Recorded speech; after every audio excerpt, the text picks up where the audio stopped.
आज हामी letter of credit bank लोनको चाहिँ लेटर अफ क्रेडिट हेर्न खोजिरहेको छ। नर्मल इन्ट्रेस्टले लोनको फर्मुलाहरू नै लाग्छ लेटर अफ क्रेडिटमा। खालि यो टाइममा हामीले वेट राख्छ।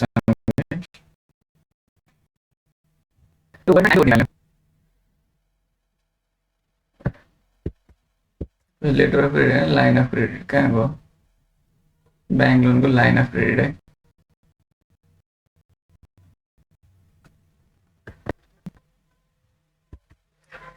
टाइमको ठाउँमा वेट राख्छौँ। यो लाइन अफ क्रेडिटमा बुझ्नुपर्ने कुरा के हो भने ब्याङ्कले बिजनेसलाई लाइन अफ क्रेडिट अफर गर्छ। म तपाईँलाई 1 करोडको लाइन अफ क्रेडिट दिन्छु भन्छु, अनि मैले जस्तो मेरो व्यवसाय मैले एक्सेप्ट गरेँ, एक्सेप्ट गरेँ भने अब यो चाहिँ के छ भने रिभल्भिङ फन्ड हो। मैले यहाँबाट पैसा झिकेँ 50 लाख, फेरि तिर्देँ, ब्याज गरेर फेरि झिकेँ तिर्देँ। क्रेडिट कार्ड लोन जस्तै हुन्छ कि हाम्रो क्यास एकाउन्ट जस्तो हुन्छ। चाहिए बेला झिकेर ल्याउने अनि त्यसपछि काम सकेपछि तिर्दिने। अहिले सामान किन्न पैसा चाहिएको छ, किन झिकेर ल्याउने अनि त्यसपछि फेरि सामान बेचिसकेपछि पैसा तिर्दिने। त्यो हुन्छ। जति ऋण छ त्यसको इन्ट्रेस्ट लाग्छ, अनि बाँकी रहेको कमिटमेन्ट फी लाग्छ। 1 करोड 50 लाखमा लिएर युज गर्ने 50 लाखमा चाहिँ ब्याज लाग्ने भयो। बाँकी रहेको 50 लाखमा फेरि कमिटमेन्ट फी थोरै हुन्छ, 1%, 0.5% होइन। यस्तो थोरै थोरै हुन्छ। मैले कमिट गरेँ नि त 1 करोड लोन लिन्छु भनेर, त्यसमा उनीहरूले जुनसुकै टाइम मैले आएर तिर्न सक्छु, जुनसुकै टाइम मैले आएर के छ भन्दाखेरि निकाल्न सक्छु। त्यो लिक्विडिटी प्रोभाइड गरिदिइराख्नु पर्यो। त्यो हो कारणले गर्दाखेरि युज नभएको पोर्सनलाई चाहिँ कमिटमेन्ट फी लगाउँछ। त्यस्तो खालको लोनलाई लाइन अफ क्रेडिट भन्छ। बुझ्छ है कुरा? अब लाइन अफ क्रेडिटमा चाहिँ हामीले चाहिँ इन्ट्रेस्ट पनि तिर्नु पर्यो, कमिटमेन्ट फी पनि तिर्नु पर्यो। कस्ट अफ फन्ड चाहिँ त्यो हुन्छ। इन्ट्रेस्ट निकाल्दा principal into rate into used ratio दिएको हुन्छ नि, त्यो वेट हो। तर तिमीहरूलाई पर्दैन, मास्टरमा पनि छ यो च्याप्टर चाहिँ। मास्टरमा चाहिँ वेट निकाल्नै पर्ने खालको छ, यहाँ चाहिँ छ। त्यसपछि यो टाइम हो नि त, principal into rate into time हो नि। टाइमको पनि त्यो वेट हो कि 1 महिना मात्र फन्ड युज भयो भने 1/12 त्यो वेट त हो नि। त्यो पनि होइन, टाइमको नि वेट एडजस्ट गरे। 1 वर्षको भने त ब्याज छ, 5 महिना युज भयो भने 5/12, 60 दिन युज भयो भने 60/365। यसरी वेट भने युज रेसियो निकाल्ने। त्यसपछि कमिटमेन्ट फी पनि सेम नै हो। अनयुज रेसियो जतिमा चाहिँ कमिटमेन्ट फी रेट लाग्छ। दिएको हुन्छ प्रिन्सिपल इन्टु कमिटमेन्ट फी, यो इन्ट्रेस्ट रेट, यो कमिटमेन्ट फी रेट, अरू एउटै हो। अनयुज रेसियो युज गर्नु पर्यो। अनयुज रेसियो भनेको 1 माइनस युज रेसियो। यहाँ अब यो 1/12 छ भने अब 12 मा 11/11 मा बाँकी छ 12। यार भने युज भएको छैन, 5 महिना युज भएको छ भने 7/12 त्यति युज भएको छैन। 60 डेज युज भएको छ भने 365/60 गरेर बाँकी रहेको युज नभएको 365। यसरी निकाल्ने हो सिम्पली।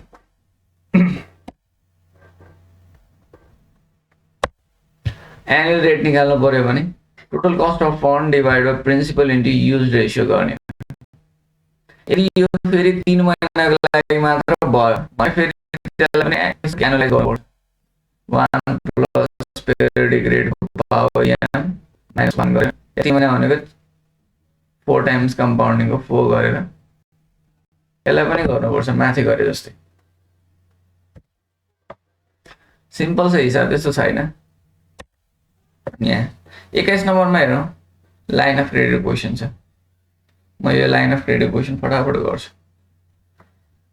हिमाल mill company has a ₹5 million revolving credit arrangement with Everest Bank Limited. तलपट्टि सार्छ म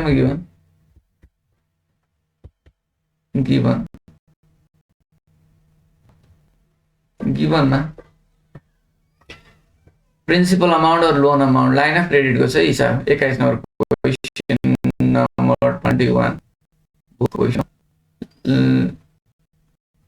लाइन अफ क्रेडिट और रिभल्भिङ फन्ड हिसाब लोन अमाउन्ट और principal amount is equal to commitment amount भने नि हुन्छ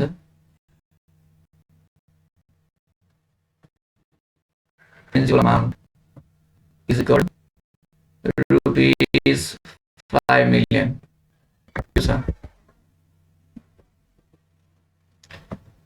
5 million revolving credit भनेको line of credit arrangement हो. Being a favored customer, the rate is set 1% over the bank cost of fund, where the cost of fund is approximated is the rate on negotiable certificate of deposit CD. यो CD सँग बराबर भएको रेटलाई चाहिँ हामीले cost of fund भनेर भन्छौँ. त्यसलाई चाहिँ in addition there is 1.2% commitment fee on unused portion of the revolving credit. यहाँ धेरै कुरा माथिबाट फेरि एकचोटि पढेर गर्छु म. बिङ अ फेभर्ड कस्टमर एकदमै राम्रो भएको कारणले गर्दा यो Himal mill company the rate is set at 1% over bank cost of fund. त्यो कस्ट अफ फन्ड भनेको चाहिँ सिडी रेट हो कि यही भने rate on negotiable CD rate त्यो भने त्यही सार्छु म. इन्ट्रेस्ट रेट दिएको interest rate equal to 1% plus CD rate. यसमा ल्याङ्ग्वेज एकदमै लामो भए पनि कुरा यो है 1% भन्दा थपेर लिने ब्याङ्क कस्ट अफ फन्डमा. त्यो कस्ट अफ फन्ड भनेको चाहिँ के छ भन्दा नेगोसिएबल सर्टिफिकेट अफ डिपोजिट हुन्छ. त्यही सिडी रेट 9% दिएको छ त्यसमा 1% थपेर 10% इन्ट्रेस्ट रेट बनाउने भने अलिकति ट्रिक लाउने मात्र हो, यहाँ केही छैन है. In addition there is a 1/2% commitment fee on unused portion of revolving credit. Commitment fee rate छ 0.5%. कमिटमेन्ट फी रेट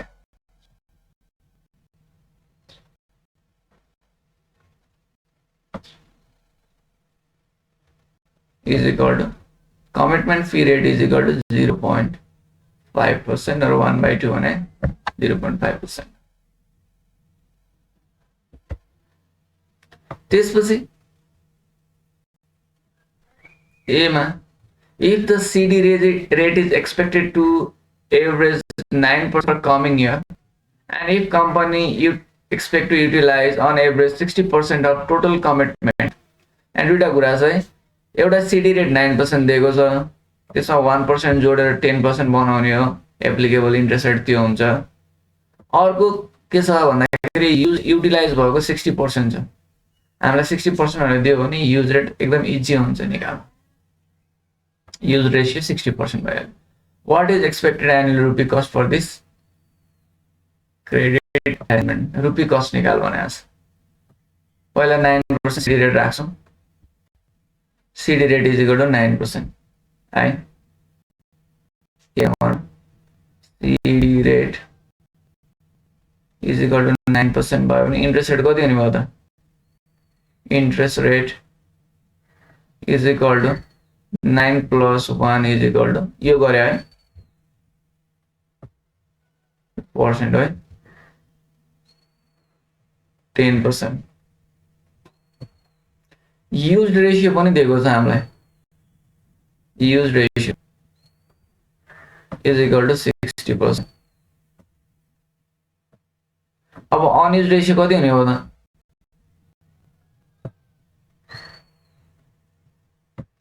1 - 60% गर्ने हो भने 40% जति राख्ने मैले. 5 मिलियन को 60% चाहिँ हामीले युज गर्यो एभरेजमा. यो वेट हाम्रो निकालेर दिएको छ. नत्र कहिलेकाहीँ के हुन्छ भने एक महिना पहिलो महिना यति पैसा खर्च भयो दोस्रो महिना यति भयो दिनमा पनि निकाल्न मिल्छ 10 दिनपछि तिर्न मिल्छ नि त. एउटा 360 डेजमा चाहिँ यसरी भयो भने लिस्ट दियो भने त्यसको चाहिँ वेट निकाल्न पर्छ कति पर्सेन्ट के छ भनेको. यहाँ दिएको छ इजी भयो. जेनरली दिन्छ तिमीलाई है. कहिलेकाहीँ मन्थ चाहिँ हुनसक्छ 1 मन्थ मात्रै युज भयो या 2 मन्थ मात्रै युज भयो भने 2/, हामीले ब्याज निकाल्न थाहा छँदैछ भने इयरमा लानुपर्छ, त्यही 2/12 गर्ने हो।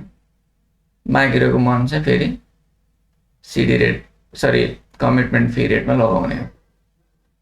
त्यो छ एउटा क्वेसन छ।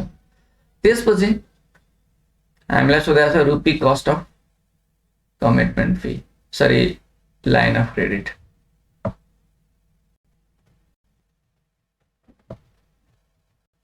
Cost of line of credit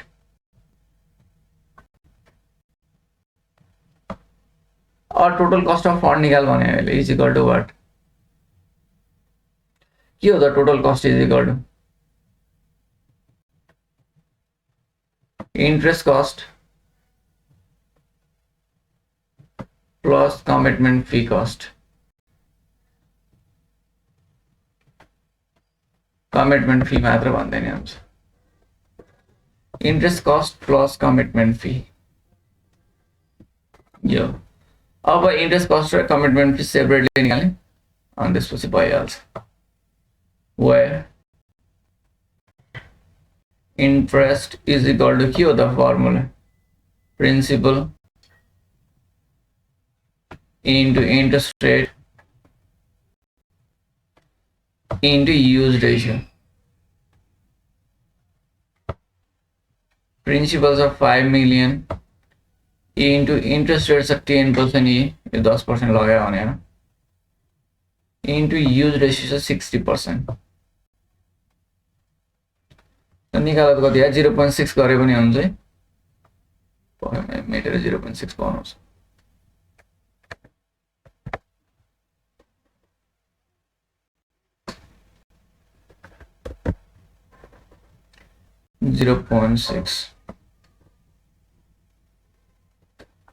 ल निकाल्नु 6.30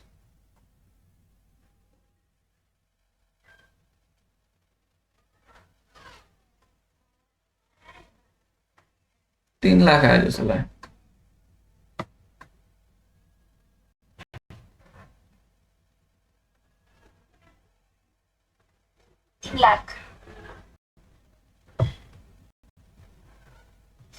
यो इंटरेस्ट कस्ट भयो। अब कमिटमेंट फी पनि यसरी निकाल्यो, fee is equal to principal into commitment fee rate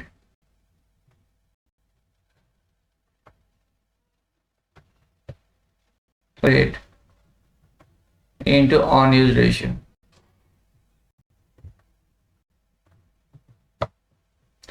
is equal to principal 5 million into 0.5% लाई चाहिँ 0.005 हुन्छ हैन, 100 ले डिवाइड गरिदिने हो त्यो 0.5 लाई पर्सेन्ट हटाउँदा इन्टु अनयुज रेशियो 40% 0.4 कति आयो 5 को 20 5 100 10,000 कि 1 लाख 10,000 होला जस्तो लाग्यो।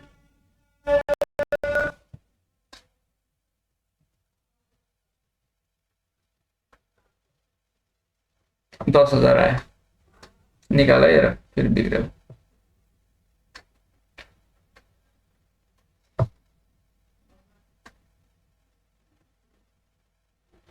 अब ये निकाल्ने अब इक्वेशनमा टोटल कस्ट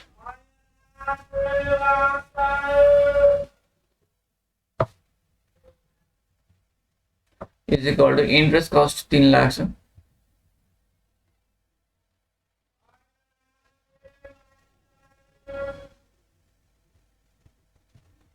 अलिकति तलबाट लेख्नु पर्ने हो त्यहाँ छान्ने। Interest cost plus commitment fee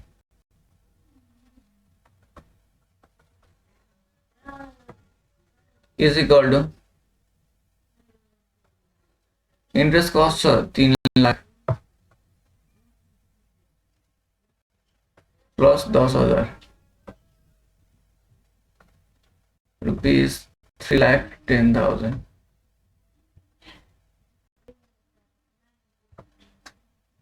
Therefore, total rupee cost of line of credit is rupees 3,10,000. 3,10,000. ठीक छ?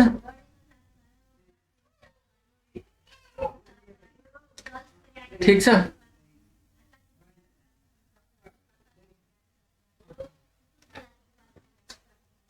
यो सकेको भए म अब बी नम्बर हेरौँ. सिम्पल अब सकिहाल्छ. B number. What is the percentage cost on both interest rate and commitment fee paid are considered?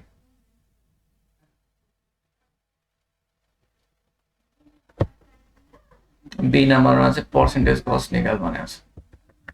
त्यो एनुअल रेट निकाल भने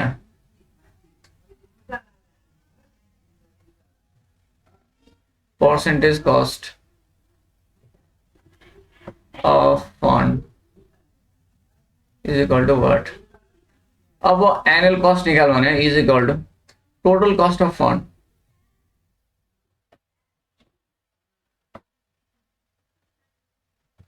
divided by actual fund used हुन्छ है, or principal into use ratio.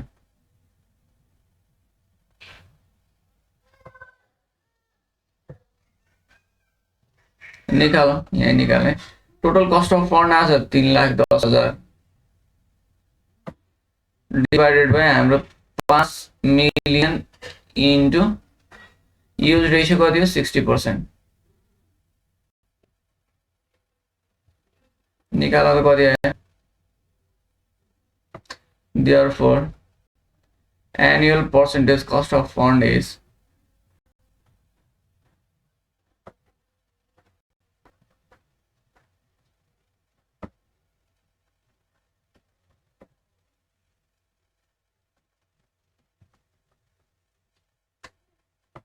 Therefore, annual percentage cost of fund is 80%. कति आयो 3,10,000 divide by 3 lakh के रे 30 लाख गरौ न. 10.33.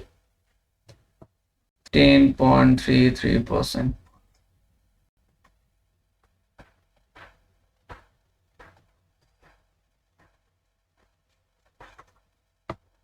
अब सी नम्बरको तिमीले गर्ने हो. सी नम्बरमा एकचोटि म हेर्दिन्छु र गिवन सार्दिन्छु. खाली यहाँ युज रेशियो मात्र चेन्ज सीमा, अरु सबै यही नै गर्ने यही नै हो. युज रेशियोको ठाउँमा यहाँ चेन्ज गर्नु पर्यो. अनयुज रेशियो पनि चेन्ज हुन्छ युज रेशियो चेन्ज भएपछि, अनि अरु सबै सेम नै हो. तिमीले गर है. एकचोटि हेर त. What happened to the percentage cost on average only if on average only 20% of commitment is utilized? अब यूज रेशियो 20% छ अरे भन्यो कति हुने हो त 80% हुने हो. यति हो चेन्ज यहाँ सारमा. Use ratio is equal to 20%. Unused ratio कति हुने भयो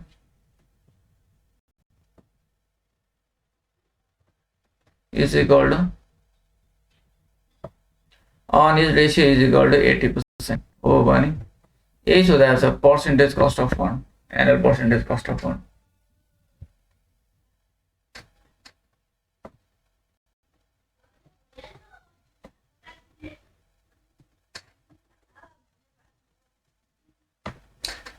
Percentage cost of fund is equal to what? यो सोधेको छ. पहिला फेरि यसरी नै गर्नु पर्यो. पहिला इन्ट्रेस्ट निकाल्नु पर्यो. अब फर्मुला राख्नु पर्दैन, फटाफट यति मात्र गरे हुन्छ.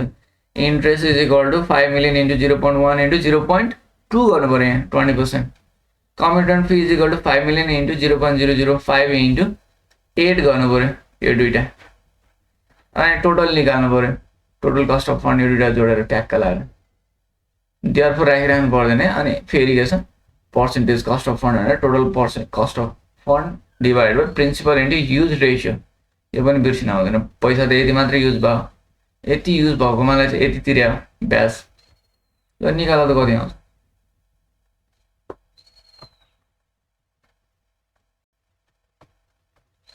फर्स्टमा इन्ट्रेस्ट निकाल्ने, यतिकै निकाल्ने, यति मात्र त्यो फर्म राखिसकेको छ। Commitment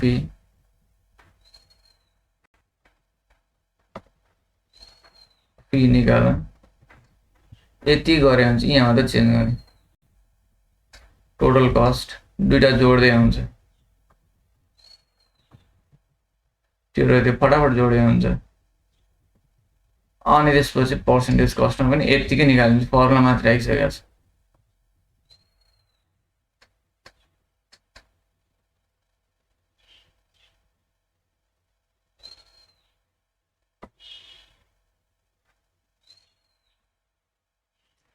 percentage cost is equal to दुईटा जोड्नु पर्यो है, प्लस यो इज इक्वल टु माथि टोटल कस्ट आउने हो, तलपट्टि 5 मिलियन इन्टु 20% 0.2।